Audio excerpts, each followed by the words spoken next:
बहुत स्वागत। मैं हूं आपके साथ मनोराज सक्सेना। शुरुआत कर रहे हैं जयपुर से आ रही बड़ी खबर के साथ। जगत गुरु रामभद्राचार्य का बड़ा बयान सामने आया है। श्री कृष्ण जन्मभूमि को लेकर उन्होंने बड़ा बयान दिया है। कहा है कि जब तक फैसला पक्ष में नहीं आता वृंदावन नहीं जाऊंगा। पाकिस्तान नक्शे से जल्द बाहर होगा। राजस्थान उपचुनाव पर भी बोले हैं आचार्य रामभद्राचार्य। कहा कि उपचुनाव में कमल खिलेगा। धर्म और राजनीति पति पत्नी की तरह है। तो बड़ी खबर जयपुर से आपको बता दें कि 7 सीटों पर उपचुनाव हो रहा है और इस बीच बहुत बड़ा बयान रामभद्राचार्य का आया है। जगत गुरु रामभद्राचार्य जी महाराज छोटी काशी में पधारे हैं। कथा का आयोजन हो रहा है। सबसे पहले तो आपका न्यूज 18 पर बहुत बहुत स्वागत है महाराज जी। बहुत बहुत आशीर्वाद। छोटी काशी में आप आए हैं, प्रदेशवासियों को क्या कहना चाहेंगे? राम सापेक्ष राष्ट्रवाद का की अवधारणा में रहें, भारत माता के प्रति प्रेम करें।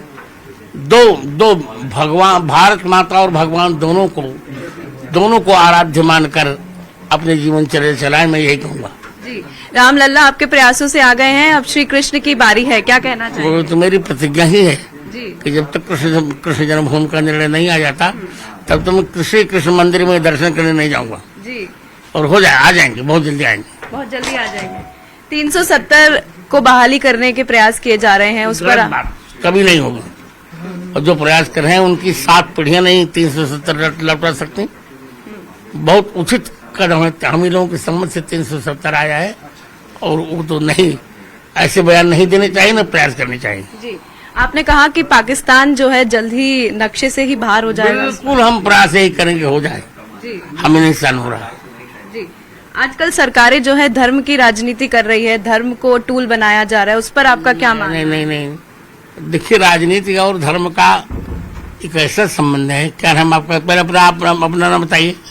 महिमा जैन। महिमा जैन विवाहित है कि विवाहित? अविवाहित। अच्छा, जैसे पति का पत्नी से संबंध होता है उसी प्रकार धर्म का राजनीति से संबंध है। धर्म पति है और नीति पत्नी है।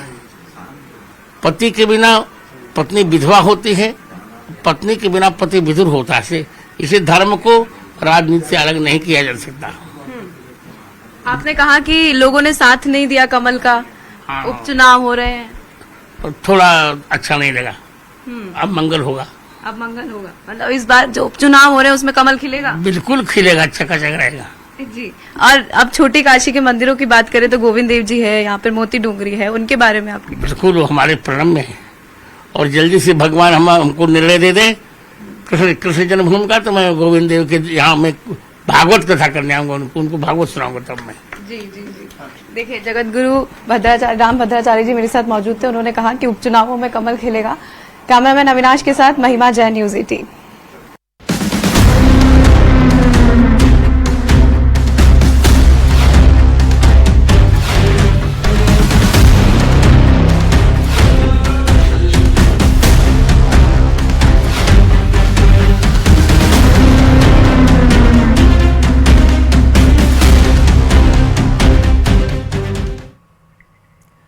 और बात करते हैं आज की सबसे बड़ी खबर की। 7 विधानसभा सीटों पर लगातार सुबह 7 बजे से वोटिंग जारी है। 69 प्रत्याशियों की किस्मत आज ईवीएम में कैद हो रही है। न्यूज 18 पर हर एक अपडेट सबसे पहले आप तक पहुंचाने का काम हमारे रिपोर्टर्स कर रहे हैं। जातीय समीकरण हो या फिर मुद्दों का जोर हो, हर एक अपडेट आप तक पहुंचाया जा रहा है। उपचुनाव के दंगल में कौन मारेगा बाजी? 7 सीटों पर चुनावी महाकवरेज लगातार जारी है। दौसा, झुंझुनू, देवली, उनियारा, सलूम्बर, 84 और रामगढ़ के साथ खिवसर, ये 7 वो सीटें हैं जहां पर सुबह 7 बजे से लगातार वोटिंग की प्रक्रिया शुरू हो चुकी है। तमाम मतदाता यहां पर मतदान केंद्र पर अपने अपने मुद्दों के साथ वोट डालने के लिए पहुंच रहे हैं। दौसा की वो तस्वीर भी सुखद सामने आई जहां पर महिलाओं की बड़ी भागीदारी देखने को मिली और पहली तस्वीर ये उस वोटर की है। महिला वोटर पहली वोटर बनी है और उन्होंने कहा कि मैं विकास के नाम पर अपना वोट कास्ट कर रही हूँ। झुंझुनू में भी हमने आपको वो तस्वीर दिखाई जहां पर लंबी लंबी कतारों में मतदान केंद्रों पर अपनी बारी का इंतजार करते हुए तमाम वोटर्स नजर आए। 84 में भी फुल ऑन उत्साह नजर आ रहा है। देवली, उनियारा भी हॉट सीट है जहां पर सीधा मुकाबला कांग्रेस और बीजेपी के बीच में, तो वहीं रामगढ़ जो कि अलवर के अंतर्गत आती है, यहां पर भी कुल मिलाकर लंबी लंबी कतारों में आपको दिख रहे हैं वोटर्स जो अपनी बारी का इंतजार कर रहे हैं। सलम्बर में भी देखिए किस तरीके से जो निर्वाचन अधिकारी हैं, तमाम वहां पर जो प्रशासनिक अधिकारी हैं, उन्होंने किस तरीके से सम्मानित किया है पहले वोटर्स को जो इंतजार कर रहे थे, 6 बजे से यहां पर खड़े हो गए थे, उनको सम्मानित करने का काम भी किया गया है और उस सर्टिफिकेट को दिखाते हुए उत्साह से लबरेज नजर आ रहे हैं वोटर्स। खीवसर की भी तस्वीर, खूबसूरत तस्वीर, हॉट सीट ये बनी हुई है, त्रिकोणीय मुकाबला यहां पर है और यहां पर भी वोटर्स का उत्साह चरम पर है। हालांकि साइलेंट वोटर माना जा रहा है खीवसर में, कुछ भी बोलने से यहां पर बचने की कोशिश है, लेकिन जाहिर तौर पर एक तरफ बीजेपी जहां पर डांगा पर दांव खेल रही है, तो वहीं हनुमान बेनीवाल की प्रतिष्ठा पूरी तरह से खीवसर में दांव पर लगी है। उधर कांग्रेस को उम्मीद रतन चौधरी से भी है, उनका कहना है कि परिवर्तन होने वाला है और ये देखिए किस तरह से चुनावी घमासान में प्रत्याशियों का मतदान भी चल रहा है, वो तस्वीरें भी हम आपको दिखा रहे हैं। महेश रोत जो कि कांग्रेस की तरफ से युवा चेहरा है, 84 से वोट डालने जब पहुंचे तो देखिए हाथ जोड़कर कैसे अपील कर रहे हैं मतदाताओं से कि अपना वोट जरूर डालें। और ये दूसरी तस्वीर रामगढ़ की दिखा रहे हैं, हॉट सीट है, कांग्रेस प्रत्याशी आर्यन जुबैर खान, युवा चेहरा, पहला उनका अब तक का चुनाव, इससे पहले उनके पिता यहां से विधायक रहे हैं, बड़ा चेहरा रहे हैं और उन्हीं के कामों को वोट के लिए मांगते हुए आर्यन जुबैर खान नजर आए वोट कास्ट करते हुए। पहली तस्वीर आपको न्यूज़ 18 राजस्थान ने दिखाई है और अब देखिए राजेंद्र भावू, जी हाँ, कभी बागी थे और इस बार एक बार फिर यहाँ पर बीजेपी ने उन पर दाव खेला है। झुन्नू की तस्वीर जहां पर मुकाबला पूरी तरह से त्रिकोणीय नजर आया है। राजेंद्र भावू ने जो वोट कास्ट किया तो अपनी स्याही लगी उंगली को दिखाते हुए तमाम मतदाताओं से वोट की अपील भी की है और ये उम्मीद की है कि ज्यादा से ज्यादा परसेंटेज यहां पर मतदान का देखने को मिलेगा। कांग्रेस प्रत्याशी देवली उनियाला की भी तस्वीर आपके सामने है, जहां पे देखिए कसोचंद मीणा, केसी मीणा अपना वोट कास्ट करते हुए और पूरे पारंपरिक जो वेशभूषा है उसमें नजर आ रहे हैं, अपनी उंगली, स्याही की उंगली दिखाते हुए नजर आए हैं। तो किस तरह से प्रत्याशियों ने भी सुबह सुबह जाकर अपने मतदान का जो अधिकार है उसका इस्तेमाल किया है, लोगों से भी वोट की अपील की है, दावे भी किए हैं, लेकिन जाहिर तौर पर किसके दावे किसके वादों पर दम दिखेगा। तमाम ईवीएम में किस्मत आज इन प्रत्याशियों की कैद होने वाली है। अपने दर्शकों को बता दें कि जो 7 सीटों पर उपचुनाव हो रहे हैं उनमें 69 उम्मीदवारों की किस्मत का आज फैसला जनता जनार्दन कर रही है, जिसमें 10 महिलाएं हैं और 59 पुरुष हैं। विधानसभा क्षेत्र में कुल 1915 मतदान केंद्र बनाए गए हैं और ये चुनाव इसलिए भी महत्वपूर्ण है चूंकि कुल मिलाकर मौजूदा सरकार का लिटमस टेस्ट कहा जा सकता है। मुख्यमंत्री भजन लाल और मदन राठौर के लिए ये पहली बड़ी सियासी परीक्षा है। और खीवसर का आप रुख कर रहे हैं जो कि एक हॉट सीट है, यहां पर सुबह 7 बजे से लगातार मतदान जारी है। इसी कड़ी में बीजेपी प्रत्याशी रेवंत राम डांगा ने पालड़ी व्यास गांव पहुंचकर मतदान किया है। इस दौरान डांगा ने कहा कि खीवसर की जनता विकास के साथ रहेगी, ये जनता का चुनाव है, जनता ही चुनाव जीतेगी। खीवसर में इस बार आपको बताएं कि 2,86,224 मतदाता है। मतदान की प्रक्रिया सुबह 7 बजे से लगातार सुचारू रूप से चल रही है। खीवसर के चुनाव में 3 प्रमुख प्रत्याशी चुनावी मैदान में हैं, जिनके बारे में लगातार अपने दर्शकों को बता रहे हैं। हनुमान बेनीवाल की पत्नी करिका बेनीवाल, उनका पहला चुनाव और उनके खिलाफ यहाँ पर रेवंत राम डांगा जो कि बीजेपी की तरफ से चुनाव लड़ रहे हैं। और जाहिर तौर पर उन्होंने जब पहुंचे मतदान केंद्र पर तो उन्होंने दावा किया कि इस बार परिवर्तन की राह जनता देख रही है। परिवर्तन होगा सामने देखो। और खीवसर में कमल खिलेगा भारी मतों से। यहाँ से भारतीय जनता पार्टी सर सामने देखो, सामने मतदान कर दिया है। हाँ बताइए, मतदान कर दिया है, कैसा लग रहा है और किस तरह पूरा ये चुनाव आप देखते हैं? अच्छा लग रहा है। मैं क्या देख रहा हूँ, इस बार खीवसर की आम जनता चुनाव लड़ रही है। इतना जनता के अंदर उत्साह है, आप जहाँ भी देखो 7 बजने को 7:15 बजे और लाइनें लगी, लोगों के अंदर बहुत बड़ा उत्साह है। आम जन परिवर्तन चाहते हैं। तो इस बार खीवसर की जनता चुनाव लड़ रही है, 36 कौम के लोग मिलकर चुनाव लड़ रहे हैं और भारतीय जनता पार्टी की एक ऐतिहासिक जीत होगी। तो 23 तारीख को मतगणना परिणाम आएगा, वो चौंकाने वाला परिणाम आएगा। तो अपने अपने दावे अपने अपने वादे बहरहाल अब आपको ले चलते हैं रामगढ़। ये भी हॉट सीट है, उपचुनाव यहां पर चल रहा है। मतदान सुबह 7 बजे से चल रहा है। कांग्रेस प्रत्याशी आर्यन जुबैर खान पहुंचे मतदान करने के लिए। उनके साथ पार्टी के तमाम लोग इस वक्त मौजूद रहे। मतदान करने के बाद आर्यन जुबैर खान ने मीडिया से बातचीत भी की और जीत का दावा भी किया। आर्यन जुबैर खान का यह पहला चुनाव है और ये वोट कास्ट करते हुए आप सीधी तस्वीरें देख पा रहे हैं आर्यन जुबैर खान की। जब वो वोट कास्ट करने के लिए पहुंचे थे सुबह सुबह, जाहिर तौर पर मुफीद वक्त होता है जब तमाम प्रत्याशी भी अपने वोट का इस्तेमाल करने के लिए पहुंचते हैं और जनता से भी वोट कास्ट करने की अपील करते हैं। यहां पर देखिए उत्साह आपको नजर आ रहा होगा। अगर समीकरण की बात करते हैं, मुस्लिम बाहुल्य सीट है और मुस्लिम मतदाताओं के साथ साथ यहां पर एससी वोट भी काफी बड़ा फैक्टर निभाता हुआ नजर आ रहा है। जुबैर खान आर्यन का जो मुकाबला है सुखवंत सिंह से है। बीजेपी की तरफ से सुखवंत सिंह एक बड़ा चेहरा है। पिछली बार उन्होंने निर्दलीय चुनाव लड़ा था, एससी वोट अच्छा खासा उनके साथ था और जाहिर तौर पर उनके चुनाव प्रचार की पूरी तरह से कमान यहां पर केंद्रीय मंत्री भूपेंद्र यादव ने थाम रखी थी। हो चुका था लेकिन ऊपर वाले को कुछ और मंजूर था, इसलिए आज हम वापस चुनावी मैदान में आए हैं और हमेशा से हमारा मुद्दा कांग्रेस पार्टी की विचारधारा पे हमने चुनाव लड़ा है, विकास और भाईचारे पे चुनाव लड़ा है। रामगढ़ में हमेशा वोटिंग टर्नआउट हमेशा अच्छा रहा है, लोग हमेशा जागरूक होकर वोट करते हैं, बहुत अच्छी बात है। डेमोक्रेसी में जितना लोग पार्टिसिपेट करेंगे, लोकतंत्र में मत का प्रयोग करेंगे, उतना बेटर है एक अच्छी डेमोक्रेसी डेवलप होने का।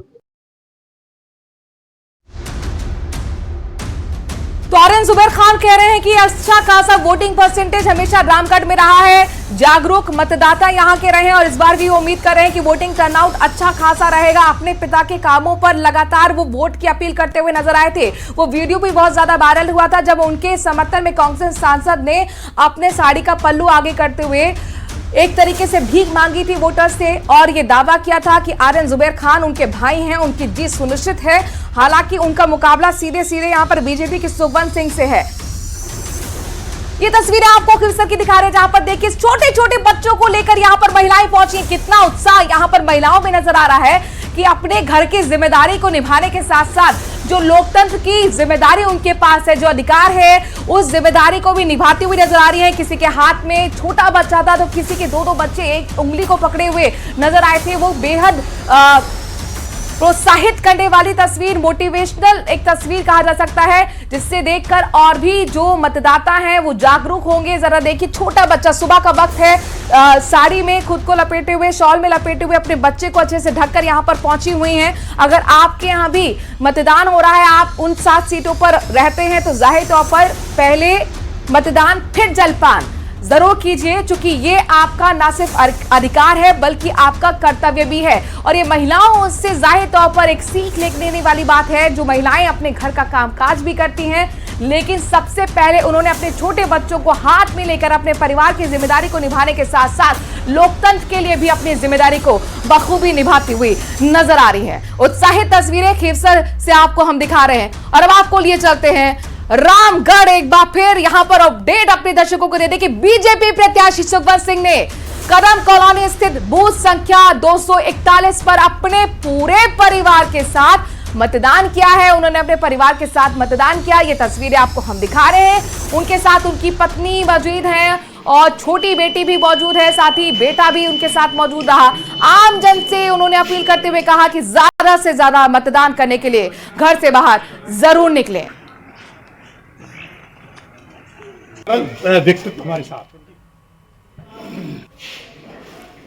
तो सुखवंत सिंह ने वोट डाला है, उनके साथ उनकी पत्नी, उनकी बेटी और बेटा भी नजर आया है। पूरे परिवार के साथ जोश खरोश के साथ सुखवंत सिंह मतदान केंद्र पर पहुंचे थे और लोगों से अपील की कि ज्यादा से ज्यादा मतदान करें। सुखवंत सिंह इससे पहले निर्दलीय चुनाव लड़ चुके हैं और हालांकि उन्हें हार का सामना जरूर करना पड़ा, लेकिन बीजेपी ने एक बार फिर उन पर दांव खेला है और माना यह जा रहा है कि पूरी ताकत जिस तरीके से बीजेपी ने लगाई है, समीकरण बदलने की कोशिश यहां पर बीजेपी की पूरी तरह से दिखती है। उनका जो मुकाबला है जुबैर खान के बेटे आर्यन जुबैर खान के साथ है। कांग्रेस के विधायक जुबैर खान रहे हैं।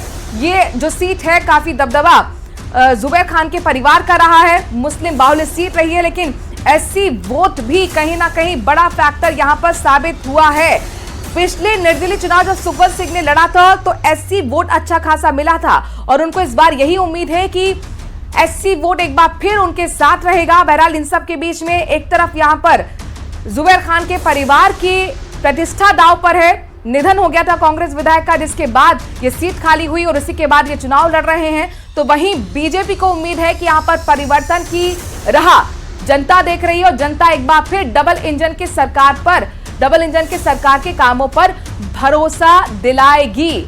केंद्रीय मंत्री भूपेंद्र यादव जाहिर तौर पर अलवर से सांसद हैं, पूरी तरह से चुनाव प्रचार में वो नजर आए हैं, एक्टिव नजर आए हैं और एक बार फिर डबल इंजन की सरकार के लिए वोट मांगते हुए नजर आए। रामगढ़ जो कि अलवर के अंतर्गत सीट आती है, एक ऐसी ये सीट जहां पर लगातार कांग्रेस का कब्जा रहा है और यहां पर आरिन जुबैर खान का उनको उम्मीद है कि परंपरागत वोट उनके साथ जुड़ेगा, छत्तीस बिरादरी का वोट उन्हें मिलेगा। तो वहीं सुखवंत सिंह इस बार परिवर्तन की बयार पर दावे के साथ जनता के बीच पहुंचते हुए नजर आए। ये वो तस्वीरें हैं जब वोट कास्ट करने के लिए जुबैर खान की तस्वीरें हमने आपको जुबैर खान के बेटे आरिन खान की तस्वीर दिखाई थी और ये तस्वीर आपको दिखा रहे बीजेपी प्रत्याशी। देखिए सुखवंत सिंह वोट डाल रहे हैं, वोट कास्ट करने के लिए अपने पूरे परिवार के साथ पहुंचे हैं, उनकी पत्नी उनके साथ मौजूद थी, उनका बेटा और बेटी भी मौजूद रहे। अपने समर्थकों के साथ वो लाल जो काली स्याही की उंगली होती है वो भी वो दिखाते हुए नजर आए हैं और लगातार जनता से अपील करते हुए नजर आए कि ज्यादा से ज्यादा वोट के लिए घर से बाहर निकले। तो अगर आपकी सीट पर भी वोटिंग आज हो रही है, आपकी सीट पर भी उपचुनाव है, तो पहले मतदान फिर जलपान। बिग फाइट किस किस के बीच में है, ग्राफिक्स के जरिए अपने दर्शकों को लगातार हम बता रहे हैं। सुबह 7 बजे से वोटिंग की प्रक्रिया जो शुरू हुई है, 5 बजे तक वोटिंग की प्रक्रिया चलेगी और ये चुनाव इसलिए भी महत्वपूर्ण है क्योंकि मदन राठौर बीजेपी प्रदेश अध्यक्ष जब बने उसके बाद ये पहला चुनाव, तो मुख्यमंत्री और मदन राठौर की जोड़ी की ये पहली अग्नि परीक्षा, सियासी परीक्षा है, लिटमस टेस्ट यहां पर मुख्यमंत्री के लिए है। तो वहीं इस बार कांग्रेस के साथ आरएलपी और बीएपी का गठबंधन नहीं है, लिहाजा हनुमान बेनीवाल और राजकुमार रोड की साख भी दांव पर लगी हुई है। यही कहना चाह रहा हूँ कि ये लोकतंत्र का पर्व है, इसमें मत का उपयोग करना चाहिए। जिनके भी सगे संबंधी बाहर हैं, बच्चे बाहर हैं, उनको साथ लेकर मतदान करें और अधिक से अधिक मतदान करें। हमने कल भी प्रार्थना की थी, आज भी कर रहे हैं। राष्ट्रवाद को लेकर भारतीय जनता पार्टी सबका साथ सबका विकास को लेकर चलती है और उसी को लेकर हम चल रहे हैं। और अपने दर्शकों को खिवसा लिए चल रहे हैं जहां पर सुबह 7 बजे से लगातार वोटिंग की प्रक्रिया शुरू हो चुकी है और हमारे संवाददाता महेंद्र पल पल की तस्वीर के साथ पल पल की अपडेट दे रहे हैं। महेंद्र जरा दिखाइए, अगर मतदान केंद्र पर आप मौजूद हैं, जाहिर तौर पर कितनी लंबी कतारें हैं, किन मुद्दों के साथ वहां पर जनता वोट करने के लिए पहुंची है? इस वक्त मैं खरनाल के अति संवेदनशील बूथ पर मौजूद हूं और अति संवेदनशील बूथ का नजारा किस तरीके का होता है आप देखिए। बीएसएफ के जवान तैनात है, ज्यादातर इस बात का ध्यान रखा जा रहा है कि कोई मोबाइल लेकर अंदर नहीं जाए, है ना, और हर वोटर की जांच के बाद ही उसे प्रवेश दिया जा रहा है क्योंकि बूथ अति संवेदनशील है। इसी कारण इसे बहुत ही बारीकी से चीजों को देखकर ही अंदर प्रवेश दिया जा रहा है। दूसरी तरफ का नजारा दिखाता हूँ, भीड़ है यहाँ। एक ऐसा गांव है कि कहा जा सकता है कि बड़ा उत्साह वाला चुनाव है।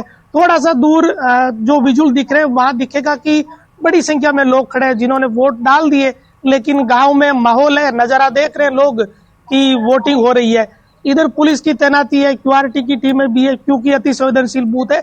तो ये खरनाल गांव है, बड़ा गांव भी बड़ा हॉट है। यहीं पर तेजाजी महाराज की जन्मस्थली है और 2 यहाँ मतदान केंद्र है, 2 में से एक अति संवेदनशील है। इसी कारण बीएसएफ की तैनाती की गई है। मुख्यतः चुनाव की अगर क्यूसर की बात करें तो बड़ा हॉट टेम्परामेंट है इस बार के चुनाव का।